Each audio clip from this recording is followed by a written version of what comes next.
What's going on, everyone, and welcome to another episode of Total Sports Talk Beyond the Lights. And, we really hope that you guys were able to enjoy that bonus coverage we gave yesterday. It's one of those times where we really want to give you guys the most up to date news as possible. And when you have a semifinal matchup like that, we have to do a special bonus coverage show. And so that's why we had a show yesterday, and we hoped you guys really enjoyed it. We enjoyed filming it, and with that also being said, we will be doing another one next week because, as we all know, national championship game is next Monday, so we have to cover that, and so that's exactly what we're going to do next week as well. So pay attention for that, but for the most part, the rest of the schedule will continue to be the same. So look out for these videos, check out those notifications, and sign up for them if you haven't.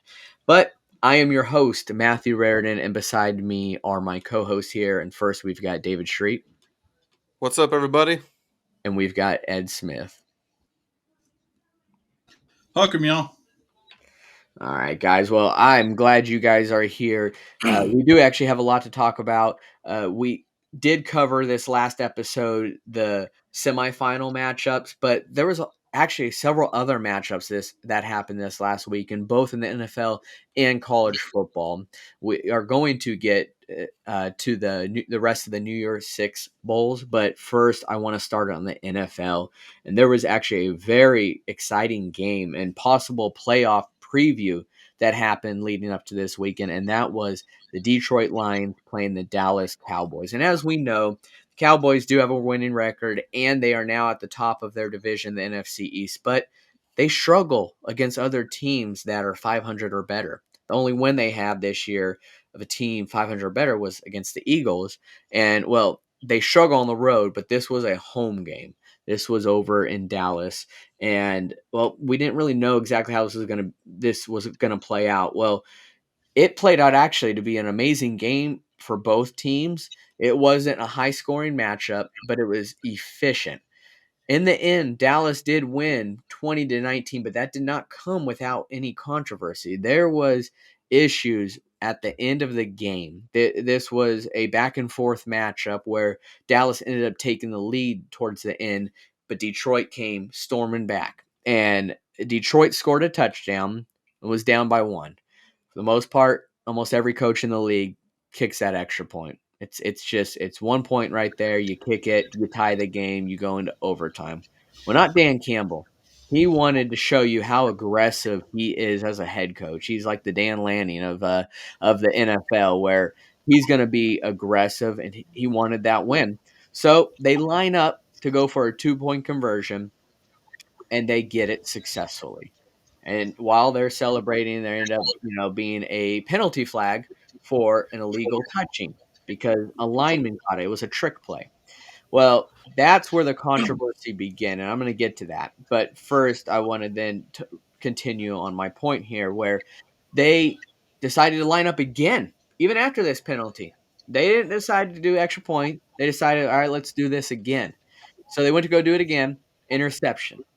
Well, there's a flag on that play. All right, well, let's retry. You sure this is third time's the charm? You don't want to go for an extra point, tie the game? No, I want to win this game now. And they went for it a third time, and they failed. So, and that ended up being the ball game right there. But I want to circle back to this controversy. This is an ongoing issue. I say ongoing; it's continuing to be talked about, but it's not probably going to be after today or tomorrow. But there is video evidence.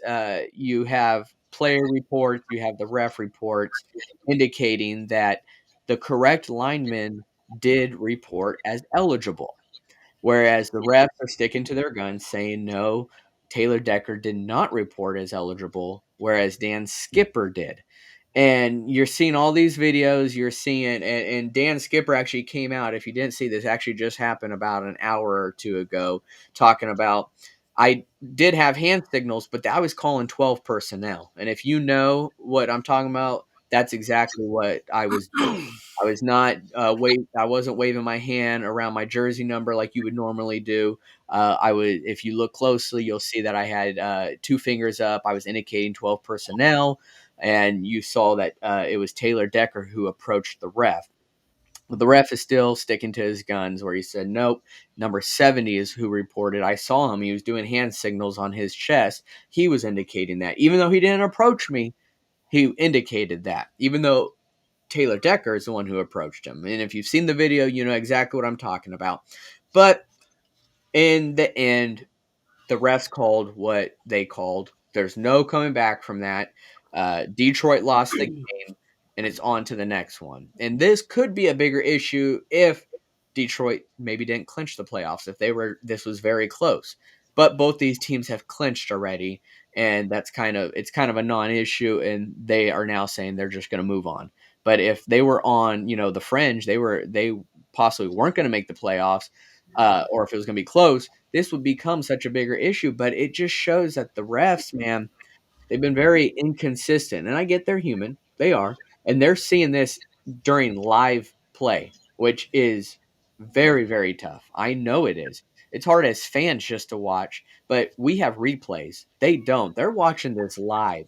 And so I do want to give them that credit, but it is just becoming an ongoing issue in the NFL. And it's something that the NFL is going to need to really talk about because they did downgrade these officials. But for what? If you're saying that what they did was correct, why are they being downgraded? Are you pretty much telling the public they did mess up, but without calling them? So that's something that I'm really curious about. But that situation is done and over with. But there is something else I really want to talk about in this game, and that is CD Lamb. CD Lamb is having one heck of a year, and it may be under the radar for some people because a lot of people probably get annoyed. Dallas Cowboys are always being talked about; they're America's team. You're always hearing about Dak Prescott, whether he had a great game or a bad game. That's all they seem to really talk about. But CD Lamb, guys, I mean, he has to be in the top three of wide receivers this year. He is number one in the NFL right now in receptions with 122.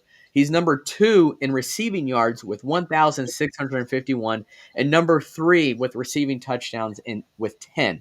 So I mean, he's one, two, and three in those categories, and I just really feel like he deserves to be up there in the talks of being top three this year, and his stats are proving it. And I don't want to discredit him when I say this comment because it's going to sound a little contradicting, but it's weird not seeing some of these other top receivers up there, like the likes of Devontae Adams, Stephon Diggs, Justin Jefferson, Jamar Chase, but they all dealt with injuries, whether it was with themselves or with their quarterbacks. But CeeDee Lamb, the entire year, has just been on a tear, very similar to Tyreek Hill. In my opinion, they're 1 and 2 in the NFL right now, and it's very close, in my opinion. So I really like to see the development that CeeDee Lamb is the path that he's on because he is looking great in the NFL and in a very tough NFC East conference. I mean, the Eagles usually have a very, very stout defense. So to be able to put up those numbers and on a consistent basis just shows the type of receiver you're on. But Detroit as a team, are they bad? They're playing in a division right now that isn't at the top of their game. I don't think so. I actually think Detroit is a legit team.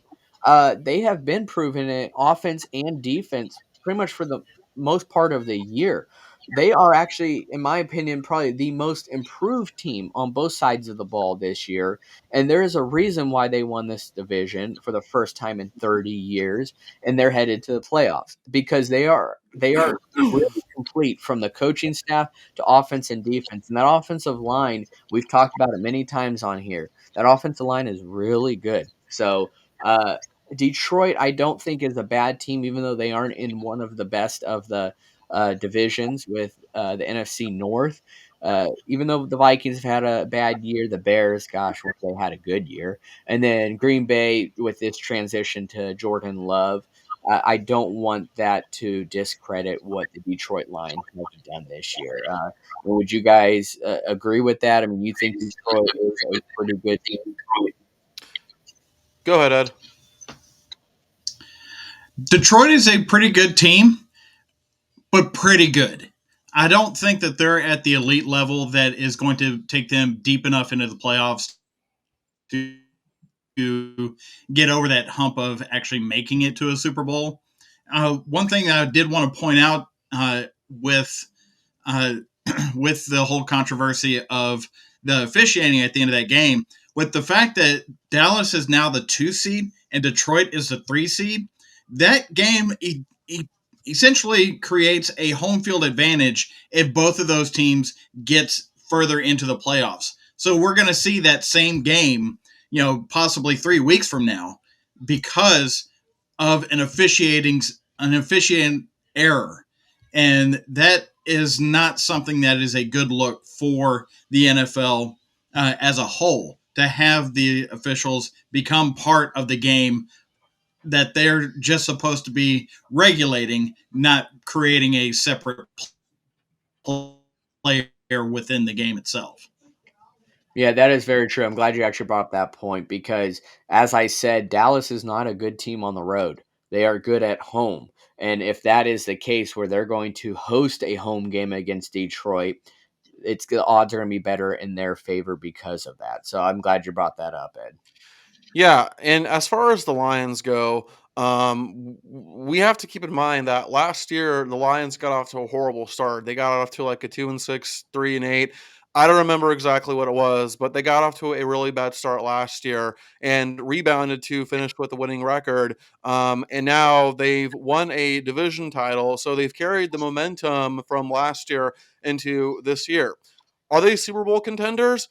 Probably not. Well, let me just say that I think on offense, they absolutely are Super Bowl contenders if we're just talking about offenses, because the Lions have one of the best offenses in the league, but their defense leaves a lot to be desired. I think they have some nice pieces there with, Anzalone and all those guys, but they definitely leave a lot to be desired. And while we're talking about the Lions, when we're talking about that last play call, um, I didn't hate Dan Campbell going for two the first time because I don't think you can hate that kind of aggression when you're doing it for the first time. And of course, you're always want to go for the win, especially against a team like the Cowboys. But when you fail the first couple of times, well, buddy, at that point, just take the point, right?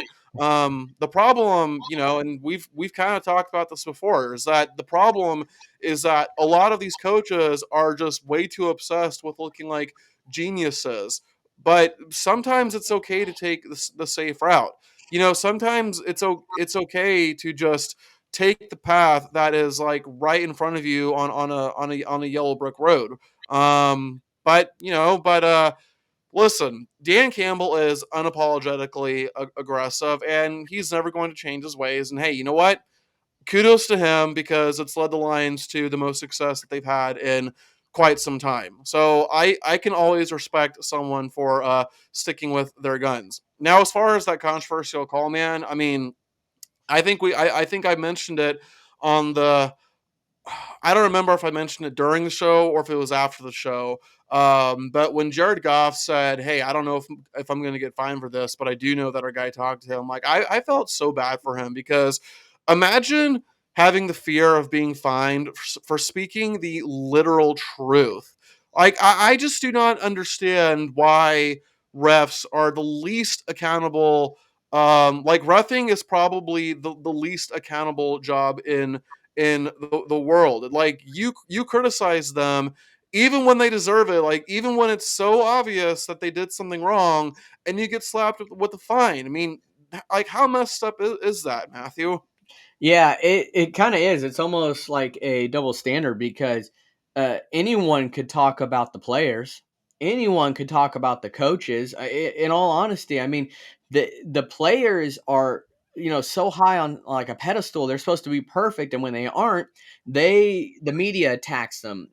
Fans attack them, and that they're making millions of dollars. This, and that, but refs, you can't attack them, and I say the word attack, and I don't want that to mean really into them, but pointing out some of the obvious just like that should not warrant a fine. But that's just where we are now. I mean, it's like that in every sport, and I know the players know that, but it's still one of those things that they should still be able to say it. I know they could afford the fine, but it just doesn't seem right that one you can't talk about one, but you could talk about the other. Yeah. Oh, come on. If it Yeah, wasn't for refs not being accountable for what they do, Angel Hernandez would not still have a job. Yeah, I agree. yeah, I agree. He's for sure. but yeah, I mean, we saw another matchup this weekend, and David, you talked about sticking to your guns, and this matchup was supposed to be a shootout. It really was, and that didn't happen. And that was between the Miami Dolphins and the Baltimore Ravens. At least it wasn't for one team. But David, do you want to kind of tell us this game? I mean, do you feel the same that it probably should have been a shootout between both? Yeah, I mean, based on paper, it should have been. I'm not surprised, obviously, that the Ravens won, but I am certainly surprised by the manner in which they won. And before I talked about how the Dolphins have a very underrated defense. They had a top five defense, nobody was talking about it, and then the Ravens just thrashed them. Listen, I still think the Dolphins are Super Bowl contenders, or at the very least, I still think they are one of the top teams in the NFL. I think this victory says way more about the Ravens than it does about the Dolphins because, guys, I don't think people have a true grasp on just how good the Ravens have been this year. Because when you crunch everything down, the Ravens are not just the best team in the NFL. They're the best team in the NFL by far. Okay. And it goes beyond box score numbers. It goes beyond the raw numbers, right? First of all, the Ravens so far have outscored their opponents by 210 points. They're the only team in the NFL to have a scoring differential of at least 200 points. Now, sometimes in cases like this, it could be a manner where a team is just scoring a bazillion points on offense and they're risking defense in that case. Well, no, in this case, that's not it for the Dolphins because if you look at them, they're balanced on both offense and defense. They're the only team in the NFL to be top five in total offense and total defense. They're the only team in the NFL to be top three in scoring offense and scoring defense. And guys, they're not doing this against a cupcake schedule. All right, against teams with winning records, 10 of them, by the way, the Ravens so far have faced 10 teams with winning records. Against such teams, the Ravens are outscoring them by an average margin of 30-17. Against division leaders, it's even more dominant. The Ravens so far have faced and beaten four division winners, and you want to know the average margin of score against those particular teams? 38-13. Guys, we are like we're not used to seeing this kind of domination from the NFL. Like the NFL has become a lot more balanced over the years where yeah, of course every year you're going to have your best team, your clear-cut best team, but we don't really get these truly dominant teams like we have before. And I don't know about you guys, but I actually appreciate it when it happens. I appreciate when we get a product on the field that we're just not accustomed to seeing. And personally, I think the way that I see it, this is the first time we've seen a truly dominant team in the NFL since, funny enough, the Ravens in 2019. You guys remember that Ravens team, how they just flat out kicked everybody's ass on the field. Well, when I compare those two teams, it's interesting because of course, that Ravens team in 2019 was incredible. At least in the regular season, I know they got destroyed in the postseason, but at least in the regular season, they were incredible. But to me, that Ravens team felt like more. It felt more like the Lamar Jackson show, whereas this Ravens team seems a lot more balanced. Yeah, Lamar Jackson is still balling out. He's still the best player. At least on offense, he is. But this Ravens team seems a lot, it just seems more balanced, right? And listen, I know I ripped on Lamar before about how he doesn't deserve MVP, and then he just went on to have the best game, in the NFL. So hey, you know what? Like nobody is really sticking out as far as MVP goes, but Lamar Jackson has certainly been sticking out, and that was a dominant showing against a really good NFL team. So sure, go ahead and give him the MVP. Guys, are the Ravens going to win the Super Bowl? I don't know, but what I do know is that they're balanced offensively. they're stout defensively. John Harbaugh once again has done a masterful job with this Ravens team. We've seen this before, and we're seeing it again. Ed, Well, something that you've heard me say 1,000 times before. It's the culture of winning that is entrenched in the Ravens organization from the top down. From ownership to Ozzie Newsome in the GM office, all the way down to John Harbaugh, and the culture that he brings to the players, and the players embrace that because they know that their teammates are going to have each other's backs 100%. Now, as far as what this Ravens team is doing from what I've seen, they've been explosive, but also it's not just on the offense. The linebacking core of this team has been just destroying people, left and right. Anything intermediate into the line of scrimmage, they've got that completely covered. It has been, uh, it was really fun to watch them really take all the speed out of the Miami Dolphins team and just kind of plod them along as opposed to letting them get behind them and get that speed working, because that is Miami's game. Use that speed to get past you. And Baltimore, the way that they had schemed it, they just couldn't.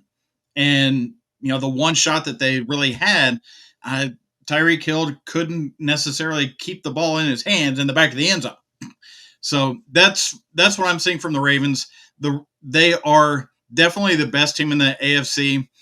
I'm still interested to see what it would look like against San Francisco. I know they played last week and it was a domination, but with Trent Williams healthy, because that is the team that I think is the closest to being the top of the table for power rankings in the NFL. that's fair. And Matthew, as a Steelers fan, I know it's got to hurt you deep inside to see your biggest rival just having the season that they're having. Well, it's not just them, it's the Browns too. I mean, both the Browns and the Ravens are 1 and 2 in takeaways in the NFL this year. Normally you see a team like the Steelers up there. So when you see the Ravens and the Browns 1 and 2 in the NFL, it's like, damn, it does suck. But, you know, this is going to catch you guys a little off guard here, but uh, do you guys feel like in the last 5 years, this Roquan Smith trade might have been the best acquisition in the NFL in the last 5 years? Roquan Certainly, Smith is just another. He's a beast. I mean, watching him certainly play. one of them. If Yeah. it's not the best, it is certainly up there, because what I like about Roquan's game so much is that he does not, like, when he has his eyes on his target, he does not miss. I don't have the numbers in front of me, but I'm pretty sure that he's among the leaders in fewest missed tackles.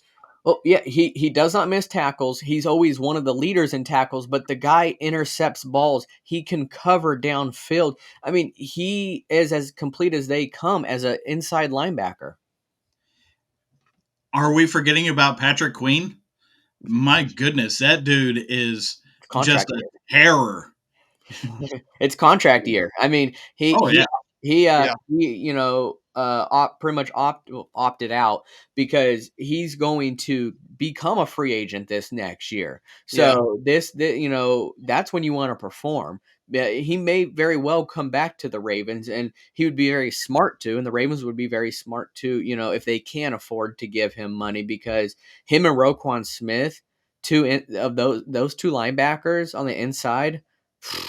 Yeah, Yeah. let me say something real quick that might be a bit of a hot take, gentlemen, but I firmly believe that if the Ravens win the Super Bowl and their defense, is a big contributor to it, I think you have to put this Ravens defense up there with the all-time greats, with the 13 Seahawks or the 2015 Broncos. Certainly, I think you can make a pretty good case that they're already one of the best regular season defenses of all time, or certainly in recent memory, like, the 2017 Jacksonville Jaguars.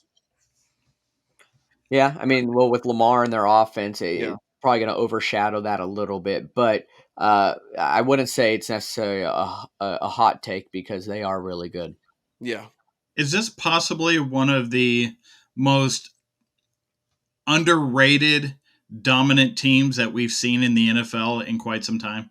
Oh, it absolutely is. I mean, Ed, remember, nobody even talked about the Ravens as a top tier team until just recently, and we've always talked about how they're underrated and like why aren't people talking about them enough? Yeah, and it's gonna matter how they do it in the postseason. You could have this great regular season, but it matters how you do in the postseason. We talk about it with the Dodgers all the time in baseball, and there's a reason why their teams haven't really been regarded as the best teams of all time because they're great in the regular season, but come postseason they choke. So it'd be nice to see a Super Bowl run for John Harbaugh because then it could be regarded as one of the great teams. But up until then, you're just showing that, yeah, you're great in the regular season, but can you continue this dominance against the very best when it matters the most? But another purple team, played on this last weekend, and that was Minnesota Vikings. They didn't do much playing though, so I should say that. But they faced the Green Bay Packers in what was just a slaughter, just a slaughter for the Green Bay Packers against the Minnesota Vikings. And Ed, at least one of your teams won, so I know you'll talk about. Oh, just dig in a little deeper there, Matthew. Thank you. Uh, well, I gotta say, I want to say thank you to the Green Bay Packers because that game was over so early. I was able to get to my New Year's Eve party, uh, so I could bring in the New Year the right way. Really, this was a game that was over by halftime. Uh, Jordan Love, he continues to show the improvement of what it means to actually be on the field, seeing everything happen and not just in concept by sitting behind Aaron Rodgers. Earlier in the season, you would see him, try and look at everything all at once, but now he looks a lot more calm, and he really showed that and showed the world on Sunday Night Football the fact that he was in complete control of this offense. And you know what helps get complete control of the offense? Having your star running back in the lineup, for his second game, and he looked really good. Aaron Jones came back, 20 carries, 120 yards, with another reception out of the backfield. But when you're looking at how Jordan Love is operating this offense, it's efficient, it's spread out. It's going to be difficult to contain with the ball going to a lot of different people and not just a single player. CD Lamb with with the ball going all over the field. You had Bo Melton, you had Jalen Reed, you had Tucker Kraft, all with 6 catches. Now, Jaden Reed, he's actually tied with CD Lamb with 10 touchdown receptions for the season. And this is a young cat that is really showing flashes of being an explosive wide receiver on that team. So I can't wait to see what it looks like when we actually get our what's supposed to be our number one receiver, Christian Watson, back, and back to top form instead of pulling on his hamstring every other play. So there's that. With Minnesota during that game, they did start Jaron Hall, the rookie out of BYU, and the game was just too much for him for the first half.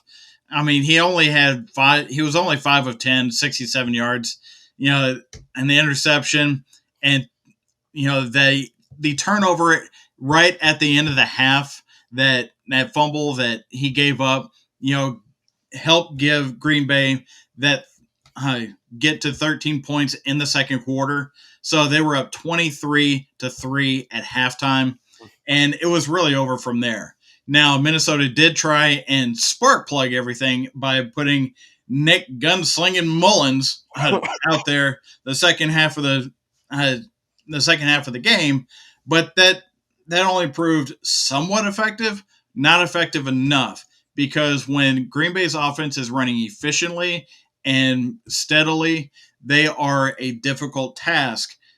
It's just when do they get interrupted in what they're doing that it starts to look a little wonky.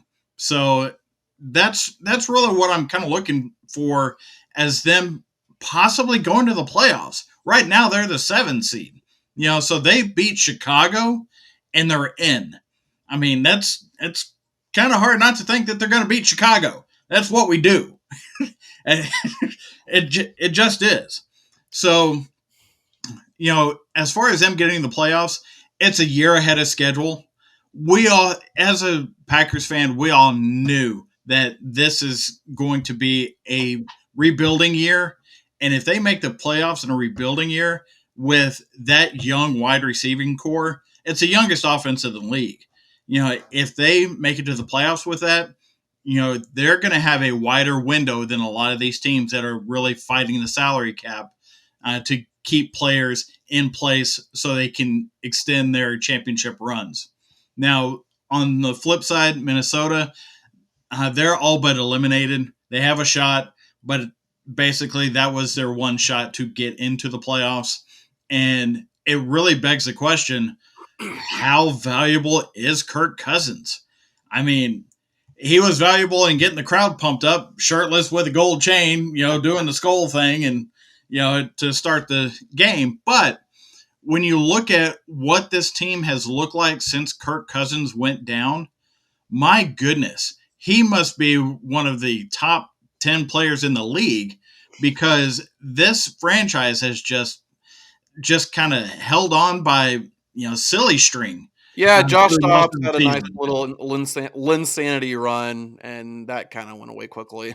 Exactly. That's exactly right. So, next year, we'll see what happens. We'll see what happens in the offseason for the Vikings. I know Justin Jefferson has been one of those vocal, I'm not sure if I'm going to play here kind of guys. Uh, as long as Kirk Cousins is still the quarterback, I don't know what he's actually looking for in a quarterback, to go out and put out the effort. But we'll see what happens with that. Now, as far as beyond this season, and I touched on it already, long term, this Packers team is actually built around Jordan Love, and it is a darn good thing that he was allowed his 3 years to sit behind Aaron Rodgers. Because if they tried to turn over this team to him in that first season, he'd been out of the league by now. But the smarts that he's picked up, the tips that he's picked up, the training that he's picked up, the reading of the offense, the control of the offense, the concepts of the offense, everything. He's a full package right now. He's just getting his feet under him in live action, and I'm really looking forward to seeing what Jordan Love has to offer going forward. I mean, Matthew, are you seeing the same thing? I actually am. Jordan Love, and this is no dig at the Packers or disrespect, but this is most likely going to be the least talented team that Jordan Love may have.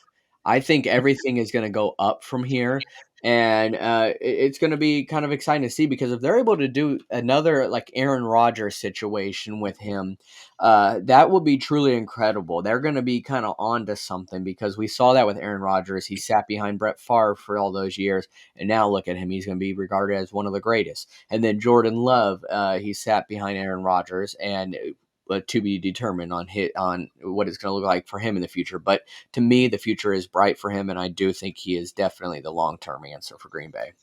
Yeah, I think we're seeing the value of quarterbacks sitting behind these veterans. I mean, we saw it with Jordan Love sitting behind Aaron Rodgers and Aaron Rodgers sitting behind Brett Favre. We saw it with Patrick Mahomes sitting behind Alex Smith. And if I remember correctly, Patrick Mahomes credits being benched his first season. He credits Alex Smith for helping him develop into arguably the best quarterback in the NFL. And did Lamar Jackson sit behind Joe Flacco his first year? I know his second year he was the full time starter because he won MVP that year. But was he? Did he sit behind Flacco his first year, or did Flacco or not Flacco? Did Lamar start right away?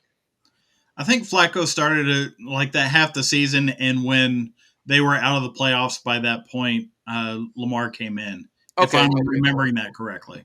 Yeah, I'm okay. pretty sure that's what it was as well.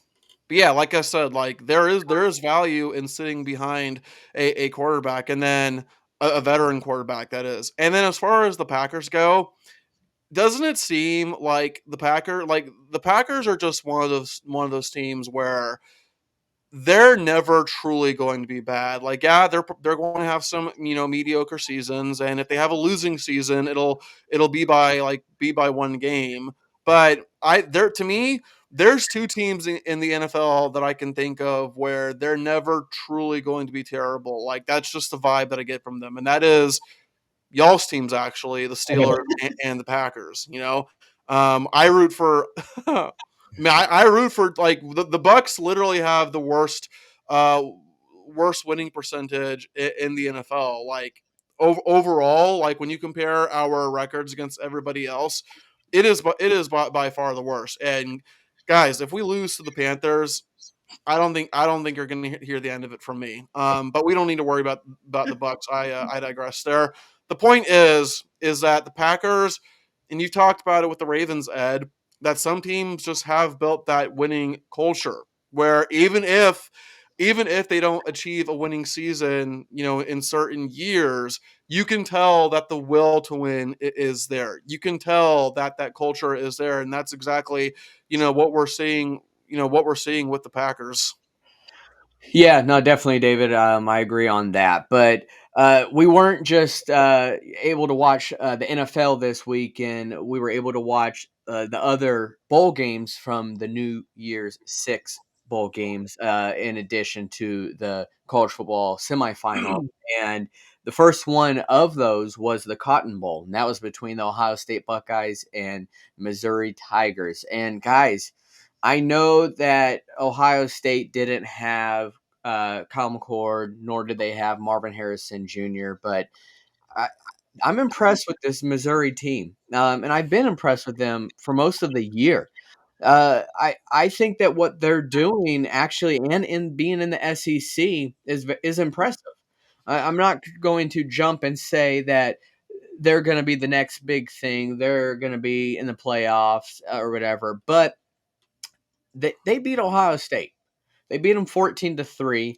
Missouri has always been known for having a great defense, but to see this offense click on all cylinders is another thing. And let's not forget how close of a game it was against LSU until the very end. Missouri had LSU on the ropes this year, and well, when you have that LSU defense, I mean, almost every game could be like that. But Jaden Jaden Daniels was the Heisman winner for a reason, and he pretty much won that game single handedly at the end. But Missouri guys, make no mistake, the three-headed monster they have with Brady Cook, Cody Schrader, and Luther Burden is a very scary three-headed monster. They are going to lose one of those next year with Schrader, but with Brady Cook returning and Luther Burden, expect that combo to be probably one of the best combos in all of college football next year. Luther Burden put up impressive numbers, and rightfully so, was up there as one of the semifinalists for the Biletnikoff Award. So, well, not semifinalists, but he was in the top 10 for good reasons. So I was impressed to see this with this Missouri team. And although Ohio State did not have their starting quarterback and their number one wide receiver, they still had a lot of their starters there. So to see this happen was actually pretty amazing for Missouri and was a very big step in the right direction. But I want to talk about their maybe the prediction for next year for these two teams. In all honesty, this is going to sound kind of vanilla. I expect their seasons this year to be the same next year. I don't see Ohio State beating Michigan next year. I see Ohio State being almost in the same situation a little bit with. E- Even if Harbaugh leaves, because I think there's a really good chance that Harbaugh leaves Michigan. You still think that Ohio State won't beat Michigan, even if Harbaugh leaves? They beat him this year without Harbaugh. I Okay, mean, fair enough. maybe not at the game, but he was able to be with them the whole week. But And just real quick, Harbaugh did sign an agent, which he has never done before. oh, So Harbaugh's gone. that tells me that he is gone. Yeah, Mhm. he's gone, I saw an update earlier about reporters asking him about some of these wins. There seems to be some more headlines in regards to a lot of the scandals, but Harbaugh, he'll be checked out the second that national championship game is over, whether they win or lose. He's a very professional guy, so I expect him to celebrate Mhm. if they win and really enjoy that, let that soak in. But he'll be gone, but I see Michigan beating Ohio State next year. The difference is how this playoff is going to be. It's going to be you're going to have a 12-team playoff going into next year. So will Ohio State be in that running? They could be. Missouri, I see them being though in this same exact situation, being maybe 2 to 3 losses. They are returning with their starting quarterback and receiver, so I see them being around there. I don't see Missouri winning the SEC or anything like that by no means, but I am impressed with what they've done this year. And I think it'll transfer over to next year too. But when you're playing in the SEC, you have to be near perfect. Yeah, I mean, listen, all the credit in the world to Missouri because I certainly didn't expect them to be this good. But can I just say something real quick? And is this sour grapes? Yeah, probably. Eli Drinkwitz has to be the most overrated coach in college football. But David, your coach is Billy Napier. Yeah, Billy Napier isn't mentioned as one of the best coaches. Okay, so you can shut the hell up. Not you guys. Not you guys. Just saying in general, right? Because Eli Drinkwitz wasn't anything for like the first few years he was there, and then he hires Kirby Moore, and then they're a great team. Now, of course, you got to give Eli Drinkwitz credit because he was the one who made the hire in the first place. But then when Kirby Moore leaves, and he's absolutely going to leave for a head coaching opportunity or somewhere, he won't be at Mizzou forever. Then what's Eli Drinkwitz going to look like now, right? But listen, sour grapes, yeah, probably. I just hate losing to a major dork in college football. But you know what? Personal feelings aside, kudos to Missouri for for the season they had. And like I said, obviously Drinkwitz had to hire Kirby Moore, but let's just see where things stand with Drinkwitz once Kirby Moore leaves. Yeah, things could change. I mean, we see coordinators leave left and right now, so I'm sure only time will tell when it comes to that. But as far as now goes, I mean, he has led this Missouri team to a great year that was kind of shocked a lot of people. And I mean, guys, they almost beat Georgia last year. I remember that. I mean, this was That's coming down true. to the wire. And yes, some things could be a fluke, but it's that Missouri defense that is a constant. So I do want to give them props to there. But that wasn't the only bowl game we had. We had the infamous Orange Bowl. And, well, this is going to be a little bit more infamous and for different reasons. But Florida State versus Georgia and David. I mean, tell us how this one went, bud. Well, I don't know if you guys saw, but the day of the game, I think it was like 30 minutes before the game. I posted that famous Steve Harvey meme that shows a conflicted Steve Harvey, up with a like enthused Steve Harvey, and my caption was like Florida fans when FSU gets whacked, but we realize it's Georgia doing the whacking. So it was kind of a you know, um, kind of a crazy thing there. But listen, I don't think any of us should be surprised by what happened. Certainly, I was not surprised. I mean, my final score prediction for the game was 59-0. I predicted that Georgia would break its own record from last year for the largest margin of victory in a bowl game. Now, I didn't get the score right, but I almost got it right. And overall, I did get the record right. I did predict that Georgia would win in the largest blowout victory ever.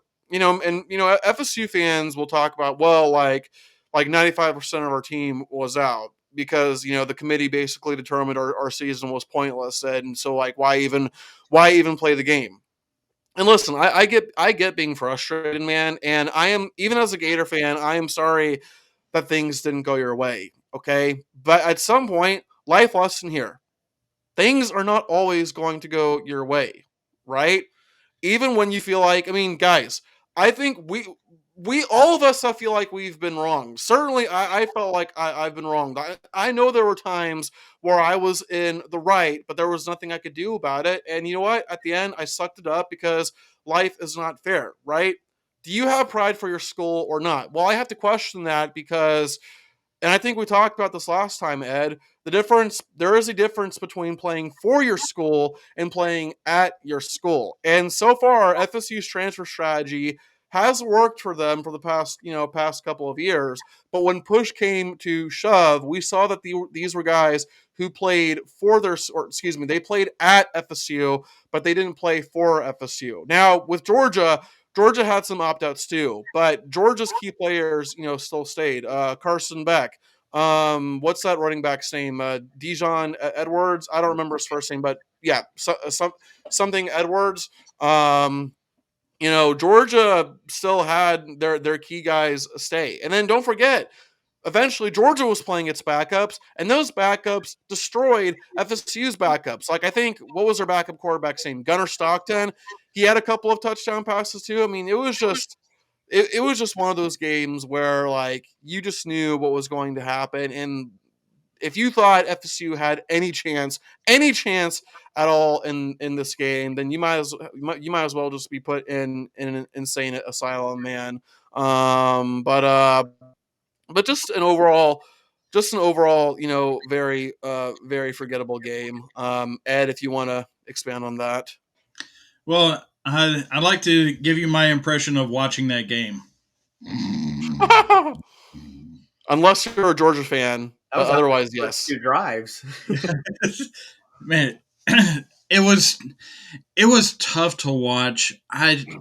Because at some point you feel bad for them. These are the kids that really stuck it out and decided to keep playing for Florida State.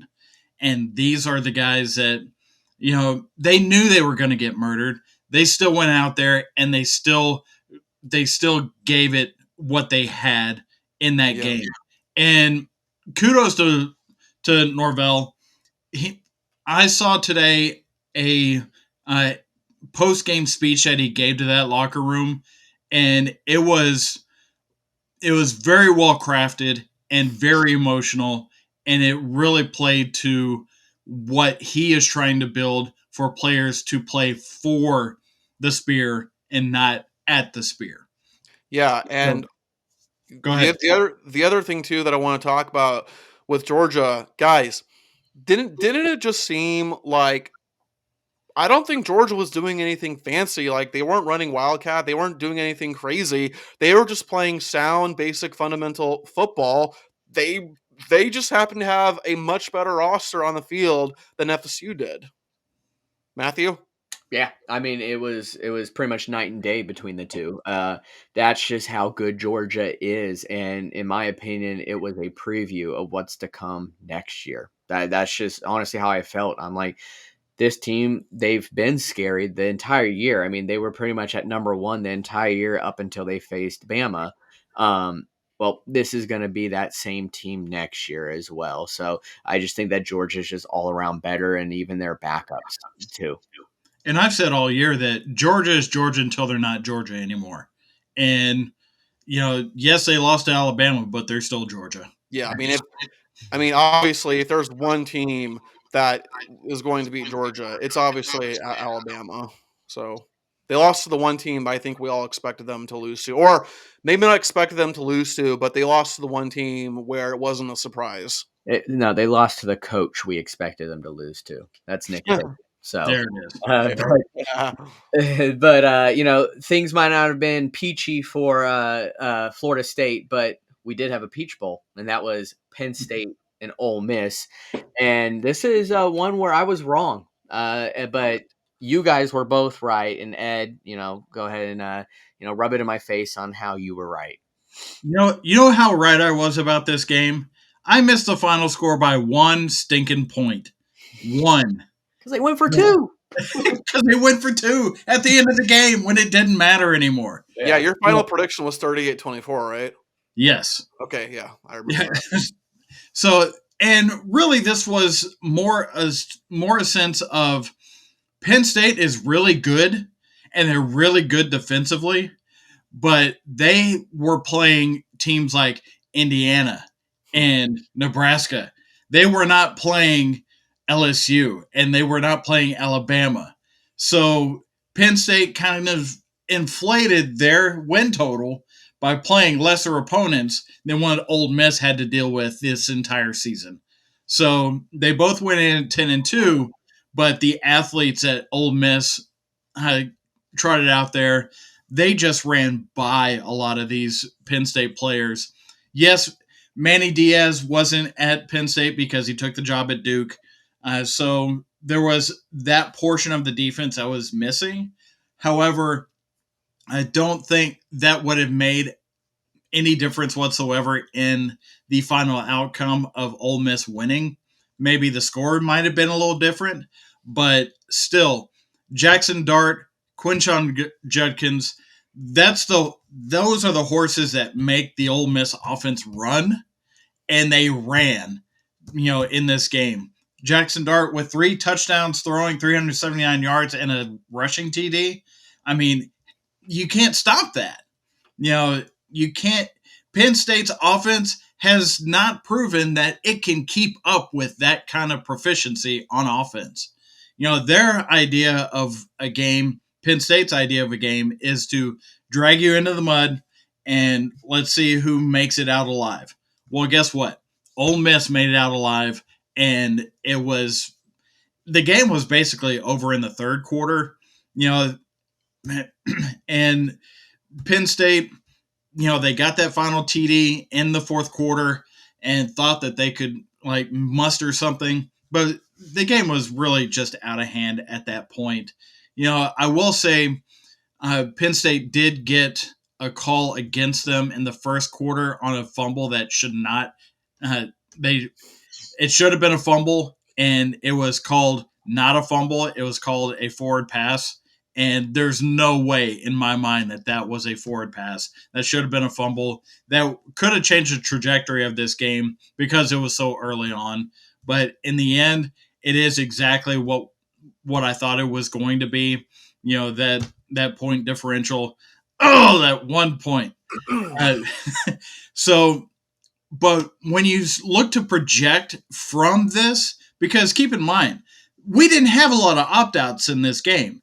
This was strength on strength in this game, which I certainly appreciated versus all the opt outs in the Florida State and Georgia game. Georgia had 21, Florida State had over 30.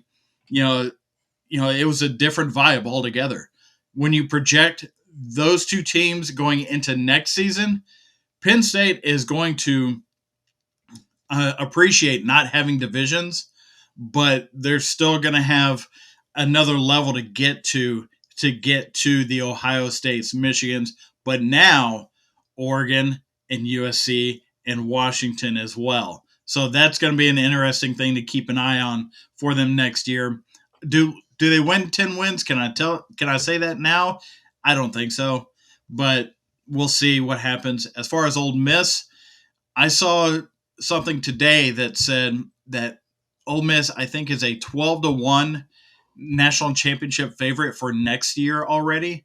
They are going to give Alabama and Georgia and Texas and Missouri a run for the money in the SEC. There's no doubting that. And with the transfer pickups that Ole Miss has picked up, it's only going to get better. So I'm really interested to see how this will project.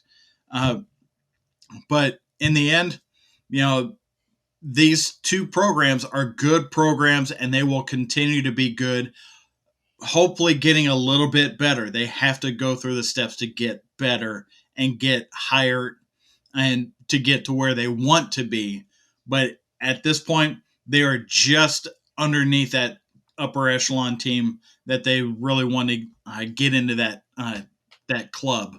Yeah, I mean, when you look at Penn State, yeah, they had overall they had a good year and they have a good defense.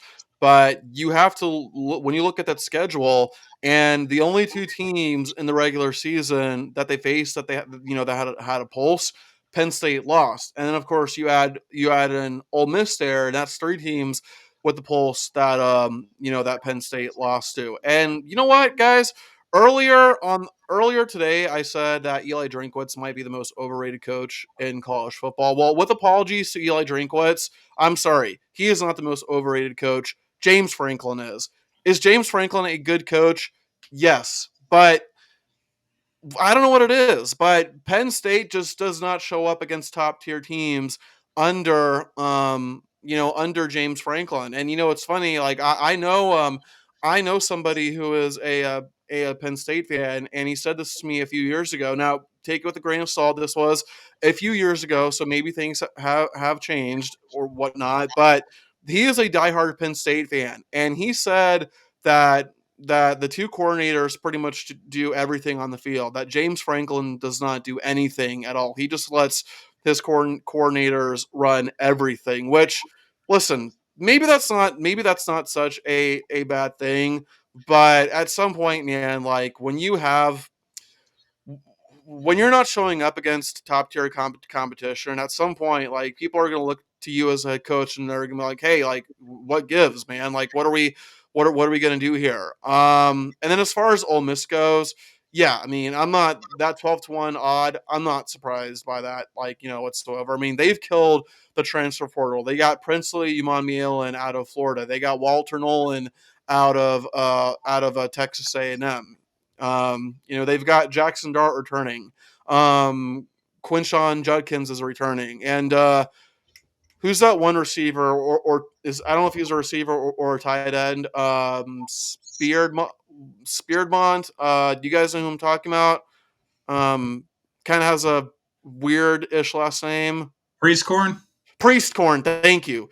Is he a receiver or a tight end? He's a tight end, and he Okay. actually had 136 yards and 2 touchdowns in this game. He Yeah, was that's great. all over the field. Yeah. Yeah, guys, Old Miss is going to be loaded next year. Yeah, I agree, and that was actually gonna be the question I was gonna ask: is James Franklin the most overrated college football coach? But I'm glad that you got to that, David.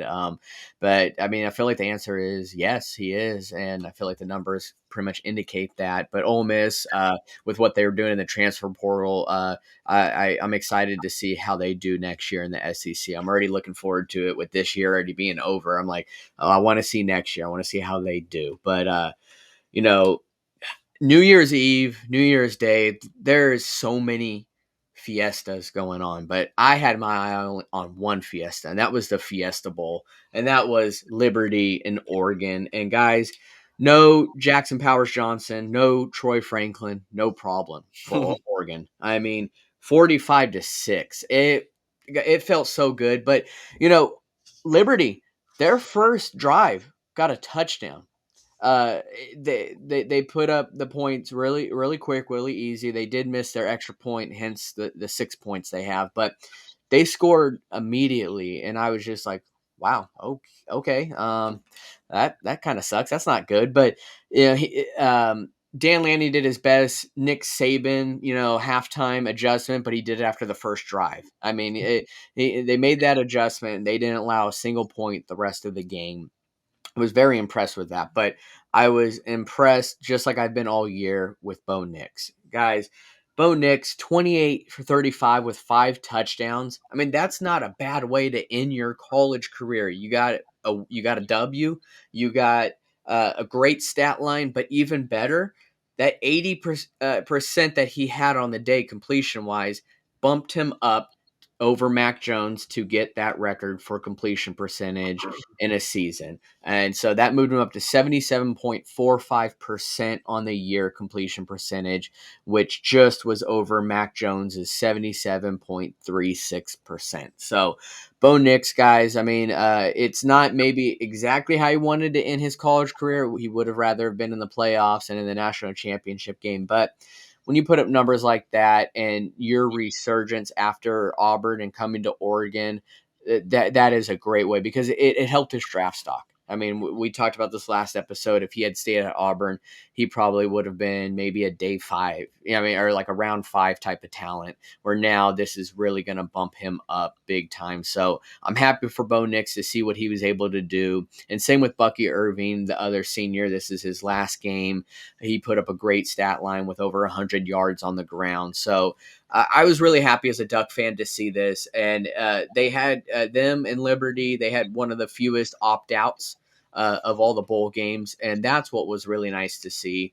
But Oregon, I mean, with them being a Power Five, Liberty Group of Five, you were able to see clear, just like almost like the Florida State and Georgia game. It was night and day as far as the level of competition. And as much as I love what Jamie Chatwell has done there, it just shows you that Oregon and a group of Power Five is going to be just more superior in this bowl game, Mm. and that's what happened. But I want to talk about 2024, and you guys are going to hear this prediction. You're going to hear it here first. You're not going to hear it anywhere else. But my prediction for these two schools is Liberty. They're going to fall off. I mean, they did lose their starting quarterback to the transfer portal. And just as I said, the line before, I love Jamie Chatwell and what he's doing, but I just don't see them being able to uh, do this again next year. Um, I don't know what their schedule is going to look like next year, but there's no way it could be easier than it was this year. I'm sure it'll still be easy, but I don't really see them being where they were this year. But this is where my prediction is big, and that is the Oregon Ducks. I'm going to sound like a boomer. I'm going to sound like, the biggest Oregon Duck bias fan here, but I do my best to put that aside.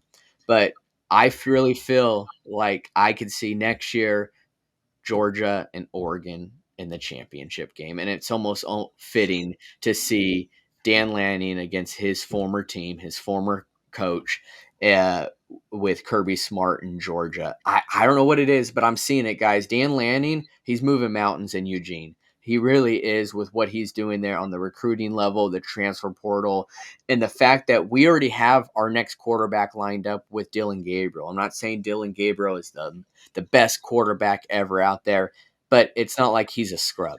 The guy could ball, and he proved that this year with Oklahoma. And if he could bring that to Oregon next year when we go into the Big Ten, um, I just see a lot of great things happening, and we don't have that question mark. I look at schools like Ohio State; they have a big question mark. Who's going to be their quarterback next year? And Michigan, is Jim Harbaugh going to be there next year? And if he's not, can they continue the success that they had this year when Jim Harbaugh was not there? So I really see Oregon being on the rise. It's unfortunate they didn't make it this year, but the better team did in Washington, and Washington's not going to have that team next year, in my opinion. So I just see Oregon next year really moving up. And with this 12-team playoff, I think it's only going to help them even more. So that's my prediction for next year. I'm sure you guys will probably disagree, but also agree on some things. So I'd like to hear what you guys have to say. Yeah, let me just say real quick because before in the when we were talking about the Orange Bowl, we were talking about how there's a difference between playing at your school and playing for your school. And then here you have Bo Nix, a transfer who was clearly playing for Oregon. And, the way that I see it, Matthew, is I see it as let me show my appreciation for the school that took a chance on me after things at Auburn didn't go the way that I wanted them to go. You are 100% right. I mean, the way that Oregon loved him and accepted him when he came, and vice versa. I mean, it's a two-way street. Bo Nix fell in love with Eugene and Oregon and the atmosphere there, and you coming from Auburn and being a legacy there, you didn't know how things were like that were going to go, and you didn't live up to those expectations they also had for you in Auburn. So you're absolutely right. This is a guy, class act, who did not opt out, who was playing for Oregon. Yeah, and I think, and I know this is going to sound very, very, very random, but I think it also helps that he's married as well. Now, I'm not saying marriage automatically equals maturity, but how old's the guy? Like 23, like 20, 24, and he's already married. I mean, obviously there is a bit of a maturity aspect there that I think can ultimately tie down to the humility that he's shown. I agree. Ed, did you have something? I wanted to just give a quick shout out for Liberty because this is a team that over last season they lost the head coach that got them to national prominence, and Hugh Freeze, who took the Auburn job, and then usually when that happens, especially at a G5 school, any good player from that school just disappears, and you never see that team again. Well, this is a team that uh, took the challenge of the new season with a new coach, with a new starting quarterback, and just went through and really took care of business through a schedule. It may not have been the best schedule. Okay, we'll say it's a less schedule in D1, but they took care of business, and that is truly difficult, in my opinion, for a team to do, especially at the G5 level, to not disappear, to go back and do it again after they had success the previous season. So shout out to Liberty for doing that. And I'm interested to see what they do going forward if they are going to get keep that momentum going over the next season or two, to see if maybe moving up a level is in their future. But right now, I just want to appreciate them for what they've done over the past two seasons, especially this season following up from their last offseason. Yeah, well, I think what it is Hugh Freeze left left them the blueprint for success there.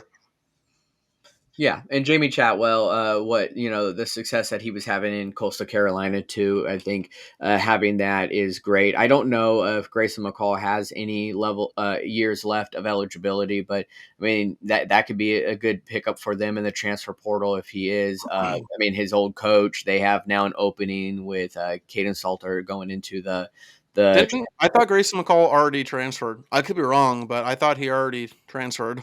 I will have to look at that. I know last year he was entering the transfer portal. He wanted to go to Auburn. I mean that it seemed like things were really pointing towards that, but it did not happen. He went back to Coastal Carolina. But I'll have to look to see Yeah. if he did or not. But if he linked up again with Jamie Chatwell, I think that would be a great connection. For So sure, for sure. And to Matthew, to your point, right now Oregon seems the most stable college football team going into next season at the elite level in the Big Ten. oh, Big Ten, yeah. I mean, yeah, in the Big Ten, them, and then with Georgia, I feel like they're probably the most stable team in all of college football. So that's why I have them up there. I mean, I feel like that bowl game was an indication of what's to come next year. I mean, Carson Beck is coming back. He is, Mhm. going to continue this success into next year. So, and they're going to be pissed off. They already are pissed off. They lost to Bama. They had an opportunity to have a three-peat and they end up fumbling it. So they're going to be pissed off. They're going to show that next year, just like they did in that bowl game. So I just see that. I just see when it comes to the end of the year next year, Georgia is going to be there, and I just see Oregon doing that too. So, but only time will tell. We still got another year, probably from this exact date, to find out which team's going to be there. So. Be looking forward to that. But that is about all we have today, folks. So we appreciate you guys stopping by, listening to us. Please hit that like, that subscribe button. We are on Spotify now. So check us out on Spotify or YouTube, wherever you get your content from. We aim to be there. Put in the comments how you guys feel, your predictions on how you guys see things going next year. If you were right with your picks as well going into these bowl matchups, because I mean, we were all pretty close on our matchups in the end. I believe me and David were 4-1 because we did not preview the Ohio State and Missouri game, and I believe Ed ended up being 3-2. So, but I mean, come on, he's a Longhorns fan, so I'm glad Yeah. that he chose his Longhorns in that game. But it is a great bowl game matchups all around besides the Georgia one. But yeah, put in the comment section how you guys feel and how you see things are going to go. And once again, hit that like and subscribe. But thank you guys for stopping by. Until next time, we are rounding third and we are headed for home.